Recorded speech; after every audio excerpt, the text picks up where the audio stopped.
Assalamu alaikum dear students. Dear students, today our topic is cyclic order factorization.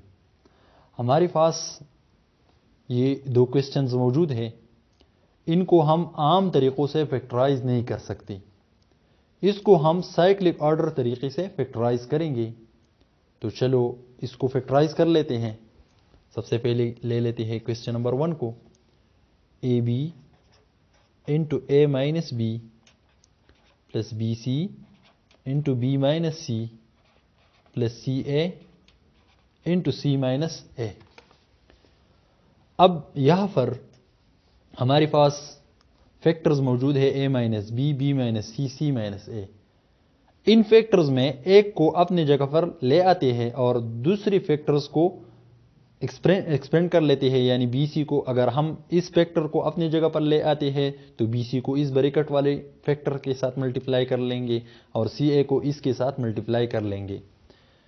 A B into A minus B अपनी जगह पर आ जाएगा, B C को B के साथ मल्टीप्लाई कर लेते हैं तो बी मल्टीप्लाइड बाई बी तो ये होगा बी स्क्वायर और सी अपनी जगह पर आ जाएगा। बी सी को माइनस सी के साथ मल्टीप्लाई कर लेते हैं तो ये होगा माइनस बी सी स्क्वायर। अब सी ए को सी माइनस ए के साथ मल्टीप्लाई कर लेते हैं, सी ए मल्टीप्लाइड बाई सी तो ये होगा सी स्क्वायर ए, या हमको इसको इस तरह भी लिख सकते हैं ए सी स्क्वायर। सी ए को माइनस ए के साथ मल्टीप्लाई कर लेते हैं तो ये होगा माइनस ए स्क्वायर सी। अब यहाँ पर हमारे पास एक फैक्टर मौजूद है ए माइनस बी, तो हमें इन चार टर्म्स को दो फेयर्स में कन्वर्ट करना होगा, हमें इनसे दो फेयर्स बनाने होंगे। इस तरह के फेयर्स जिससे हम अगर कोई टर्म कॉमन ले ले तो ए माइनस बी फैक्टर यहाँ पर आ जाए। तो इसके लिए हमें ये फेयर्स बनाने होंगे। सबसे पहला फेयर ये बना लेते हैं कि हमारे पास ए सी स्क्वायर है, ए सी स्क्वायर के साथ अगर हम माइनस बी सी स्क्वायर लगा ले तो इन दोनों में सी स्क्वायर कॉमन है, तो यहां पर रह जाएगा ए और यहां पर रह जाएगा माइनस बी स्क्वायर। बाकी दो टर्म्स जो रह चुके हैं यहां पर हमें पहले माइनस ए स्क्वायर सी को लिखेंगे और इसके बाद बी स्क्वायर सी को लिखेंगे। तो यहां पर हमारे पास सबसे पहले हम लिखेंगे ए सी स्क्वायर, इसके बाद ये लिखेंगे माइनस बी सी स्क्वायर और बाकी रह गई टर्म्स क्या है, ये एक ये है और दूसरा ये है। ये पहले लिख लेते हैं जिनमें ए स्क्वायर ए मौजूद हो, माइनस ए स्क्वायर सी और प्लस बी स्क्वायर सी को बाद में लिखेंगे आखिर में। अब इन दोनों से सी स्क्वायर कॉमन ले लेते हैं और इन दोनों से माइनस सी कॉमन ले लेते हैं। A B into A minus B plus C square अगर हम इनसे कॉमन ले लें तो यहाँ पर होगा रह जाएगा ए और यहाँ पर रह जाएगा माइनस बी। अब इन दोनों टर्म से माइनस सी कॉमन ले लेते हैं, तो यहाँ पर अगर हम माइनस कॉमन ले लें तो इनकी साइन चेंज होगी, यहाँ पर रह जाएगा प्लस ए स्क्वायर और यहाँ पर रह जाएगा माइनस बी स्क्वायर। अब a square minus b square हमारे पास फार्मूला है a plus B into A minus b, इसकी जगह फार्मूला लिख लेते हैं।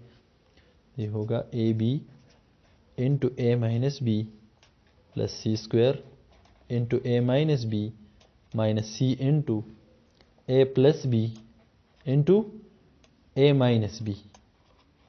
अब हमारे पास ए माइनस बी, यहाँ पर बी मौजूद है, यहाँ बी है और यहाँ बी है। अब हम ए माइनस बी को कॉमन ले सकते हैं, ए माइनस बी को कॉमन ले लेते हैं तो यहाँ पर रह जाएगा ए बी, यहाँ पर रह जाएगा प्लस सी स्क्वायर और यहाँ पर रह जाएगा माइनस सी इंटू ए प्लस बी।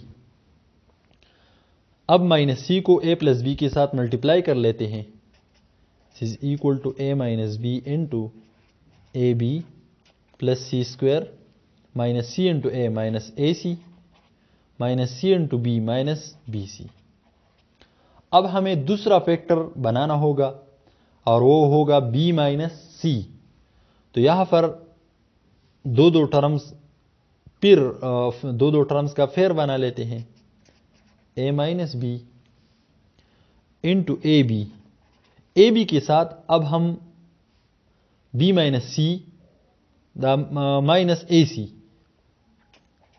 यहाँ पर लगा लेते हैं।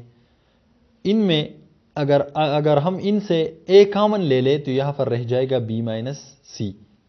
बाकी दो टर्म अब यहाँ पर रह चुके हैं, एक है सी स्क्वायर और दूसरा है माइनस बी सी। तो माइनस बी सी को पहले लिख लेते हैं और सी स्क्वायर को बाद में लिख लेते हैं। अगर हम इनसे माइनस बी सी कॉमन ले ले तो यहाँ पर रह जाएगा प्लस बी और यहाँ पर रह जाएगा minus c. This is equal to a minus B into, इनसे ए कॉमन ले लेते हैं तो यहाँ पर रह जाएगा बी और माइनस यहाँ पर रह जाएगा सी। इन दोनों से माइनस सी कॉमन ले लेते हैं तो इनकी साइन चेंज होगी, ये नेगेटिव है पॉजिटिव होगा, यहाँ पर रह जाएगा बी, ये पॉजिटिव है नेगेटिव होगा। सी स्क्वायर से एक सी कॉमन निकल चुका है, एक सी रह जाएगा। बी माइनस सी, यहाँ पर बी मौजूद है, यहाँ पर बी मौजूद है, ये कॉमन ले लेते हैं, A minus B into B minus C. अब यहाँ पर हमारे पास है ए माइनस यहाँ पर है सी, तो ये इसका फैक्टराइजेशन है। अब दूसरी क्वेश्चन की तरफ चलते हैं। दूसरा क्वेश्चन हमारे पास है A square into B minus C plus B square into C minus A plus C square into A minus B. यहां पर बी इस तरह करेंगे कि ए माइनस बी वाले टर्म को अपनी जगह पर ले आते हैं और ए स्क्वायर को इस फैक्टर के साथ मल्टीप्लाई कर लेते हैं, बी स्क्वायर को इस फैक्टर के साथ मल्टीप्लाई कर लेते हैं। A square multiplied by B तो ये होगा A square B, A square multiplied by minus C तो ये होगा minus A square C, B square multiplied by C तो ये होगा B square C, B square multiplied by minus A तो ये होगा minus A B square plus C square into A minus B अपनी जगह पर आ जाएगा। अब इनसे फिर फैक्टर्स टर्म्स दो टर्म्स इकट्ठा कर लेते हैं। यहां पर हमारे पास एक फैक्टर मौजूद है ए माइनस बी। यहां पर ए से फैक्टर्स को हम दो फैक्टर्स को फेयर बना लेंगे, जिनसे अगर हम कुछ कॉमन ले ले तो इससे बाकी रह जाए ए माइनस बी। तो ए स्क्वायर बी के साथ अगर हम माइनस ए बी स्क्वायर इकट्ठा लगा ले तो इन दोनों में से अगर हम ए बी कॉमन ले ले तो यहाँ पर रह जाएगा ए और यहाँ पर रह जाएगा माइनस बी। इसी तरह अगर हम इन दोनों टर्म से माइनस सी कॉमन ले ले तो यहाँ पर रह जाएगा प्लस ए स्क्वायर और यहाँ पर रह जाएगा माइनस बी स्क्वायर। तो इनमें ए माइनस बी फैक्टर बन जाएगा। This is equal to a square b, इसके साथ माइनस ए बी स्क्वायर को लिख लेते हैं और minus A square C plus B square C अपने जगह पर आ जाएंगे, प्लस सी स्क्वायर इंटू ए माइनस बी अपने जगह पर आ जाएगा।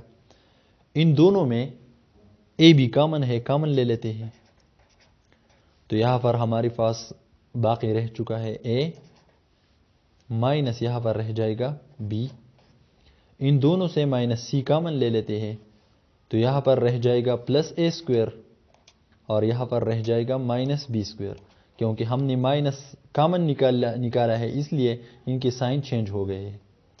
प्लस सी स्क्वायर इंटू ए माइनस बी अपने जगह पर आ जाएगा।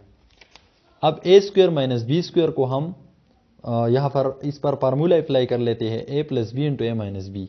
This is equal to A B into A minus B minus C into A plus B into A minus B plus C square into A minus B. अब देखिए A minus B इसमें common मौजूद है तो common ले लेते हैं तो यहाँ पर बाकी रह जाएगा ए बी माइनस यहाँ पर रह जाएगा सी इंटू ए प्लस बी और यहाँ पर रह जाएगा प्लस सी स्क्वायर। अब माइनस सी को ए प्लस बी के साथ मल्टीप्लाई कर लेते हैं। This is equal to a minus B into A b minus C into A minus A c minus C into B minus b c plus C square अपने जगह पर आ जाएगा। अगर हम इन दोनों से ए कॉमन ले ले तो यहाँ पर रह जाएगा बी माइनस सी। अगर हम इन दोनों से माइनस बी कॉमन ले ले तो यहाँ पर रह जाएगा बी माइनस सी। तो कॉमन ले लेते हैं इनसे। Is equal to a minus B into a common ले लेते हैं तो यहाँ पर रह जाएगा बी माइनस यहाँ पर रह जाएगा सी। इन दोनों टर्म से माइनस सी कॉमन ले लेते हैं तो यहाँ पर रह जाएगा प्लस बी माइनस यहाँ पर रह जाएगा सी। क्योंकि हमने माइनस कॉमन निकाला है इसलिए इन दोनों के साइन चेंज होंगे। बी माइनस सी इनमें कॉमन मौजूद है, A minus B minus C common ले लेते हैं तो यहाँ पर रह जाएगा ए माइनस सी। तो देखिए इस एक्सप्रेशन को हमने फैक्टराइज कर लिया है, इसके 3 फैक्टर्स बन चुके हैं। Thanks for watching.